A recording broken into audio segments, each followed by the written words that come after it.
optionnel de vouloir connaître ses composantes à ce vecteur-là, c'est-à-dire en connaissant le point d'origine et le point d'extrémité de notre vecteur, qui serait par exemple décrit par 2 points dans un plan cartésien, on voudra déterminer de combien on se déplace à l'horizontale et à la verticale pour ramener ce déplacement-là en déplacement horizontaux et verticaux.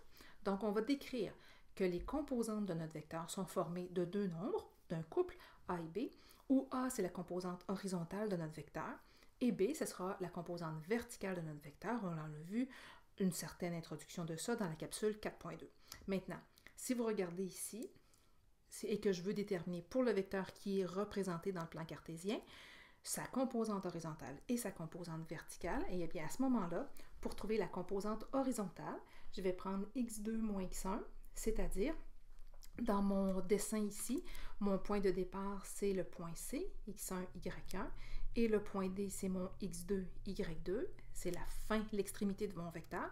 Donc, pour trouver sa composante horizontale, je ferai 2 moins 3, c'est-à-dire un déplacement horizontal de 5. Pour le B, je vais faire y2 moins y1, donc de combien je me déplace à la verticale. Je vais faire ici moins 1, moins 2, donc un déplacement vertical de moins 3.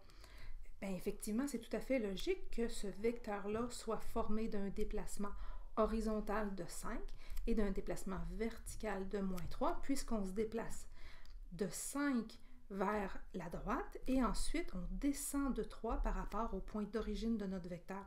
C'est ce qu'on obtient quand on regarde la décomposition de notre vecteur comme ceci et on voit qu'à chaque fois on obtient un triangle rectangle comme déplacement. Donc nous avons ici 5 comme déplacement à l'horizontale et moins 3 comme déplacement à la verticale.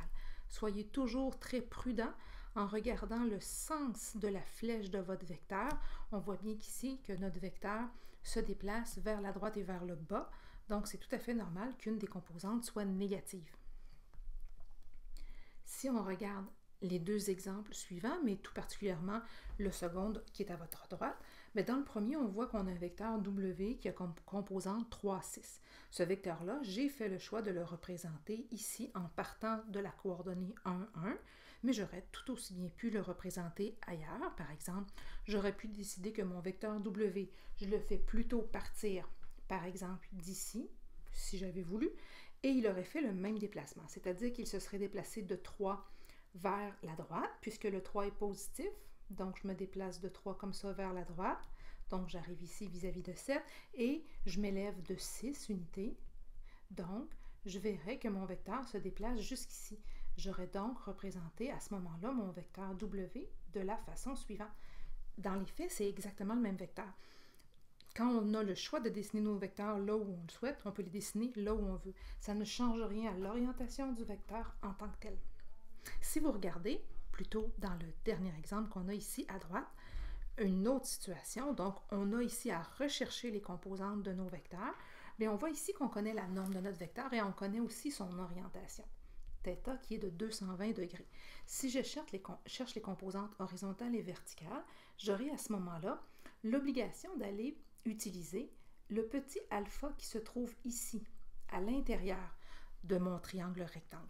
Donc, si je veux d'abord déterminer cette mesure-là, je ferai 220 degrés moins 180, puisque un angle plat est de 180 degrés. J'aurai donc un angle alpha de 40 degrés, et c'est à partir de ce 40 degrés-là que je pourrais aller calculer les composantes horizontales et verticales. Si j'utilise la trigonométrie de 4e secondaire, on va donc dire que le cos d'alpha, ça va être obtenu en faisant le côté adjacent sur l'hypoténuse. Donc, dans le cas qui nous intéresse, on aurait cos de 40 est égal à mon côté adjacent A sur l'hypoténuse de 6. Et on se rappelle, ici, on peut toujours mettre ce terme-là sur 1, ce qui va faire en sorte que notre A en tant que tel, on va le calculer en faisant 6 fois le cos de 40 divisé par 1. Et on va obtenir ici, à peu de choses près, mais j'arrondis légèrement. Donc, d'habitude, pour vos composantes au centième, ça devrait être suffisant. Ici, vous allez obtenir environ 4,6. Pour la partie verticale, on va utiliser plutôt le sinus. Sinus d'alpha est égal à l'opposé de cet angle-là sur l'hypoténuse. Donc, sinus de 40 degrés va être égal à mon côté opposé, petit b sur 6. On se rappelle ici, on met ça sur 1. Donc, on va avoir, en effectuant un produit croisé, 6 fois le sinus de notre 40 degrés, divisé par 1 si on le souhaite. Et ça sera égal environ à 3,86. Ce qui va me permettre de dire que le vecteur AB que j'observe dans mon dessin a comme composante 4,6, mais négatif. Pourquoi? Parce que mon vecteur, si on veut, à partir de son point de départ A, il recule vers la gauche. Donc, la composante doit être négative. Et la composante verticale, on va la mettre également négative, 3,86, parce que notre vecteur, il descend. Donc, faites bien attention ici. Les deux mesures de côté, de déplacement, on va les mettre négatives à cause du sens de notre déplacement. Notre vecteur, à partir du point A, il recule vers la gauche et il descend vers le point B.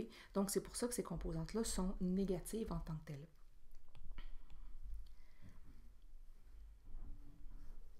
Si j'observe maintenant une façon, on va dire abrégée un peu, d'aller chercher nos composantes, on pourrait utiliser, pour trouver les composantes de notre vecteur, en connaissant bien son orientation, une formule un petit peu plus rapide pour faire les choses, qui est la formule que vous avez ici dans la petite bulle verte. Pour calculer les composantes de nos vecteurs, on pourra donc ramener ça à norme de notre vecteur fois cos θ et norme de notre vecteur fois sin θ pour la partie horizontale et verticale respectivement. Donc, cette partie-là ici nous donne le A et ici nous donne le B directement. Donc, si je vous montre ça avec deux exemples, dans le premier exemple ici, je connais bien mon θ, mon orientation de mon vecteur, et je connais bien sa norme. Donc, je pourrais faire, pour trouver la valeur en déplacement horizontal et vertical, le calcul que j'ai fait précédemment, ça marcherait très très bien, mais je pourrais aussi faire le calcul suivant, c'est-à-dire pour le A, prendre la norme, 5,385, fois le cos de mon orientation, 21,8, et ici, j'obtiendrai pour ce calcul-là environ 5. Et pour la partie verticale, je prendrai ma norme, 5,385 fois le sin de mon angle, 21,8, et ici, j'obtiendrai environ 2. Mais je répète, on pourrait tout aussi bien faire le calcul avec sin et cos, comme on le fait dans l'exemple qui précédait. Mais à ce moment-ci, j'obtiendrai directement les composantes de mon vecteur AB avec les bons signes pour les parties horizontales et verticales. Donc ici, j'indiquerai que j'ai un vecteur 5, 2, parce qu'à l'horizontale, je me déplace vers la droite de 5 unités et verticalement de 2.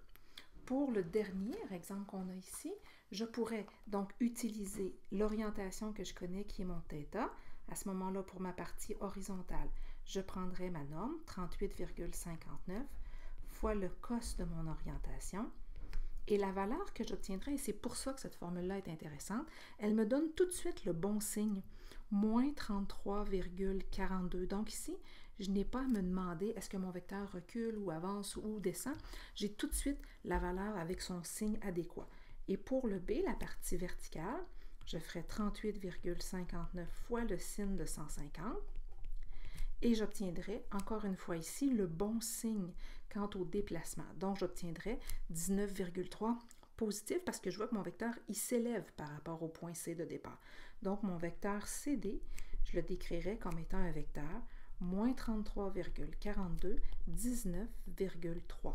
Et c'est comme ça qu'on pourrait plus rapidement obtenir les composantes de nos vecteurs.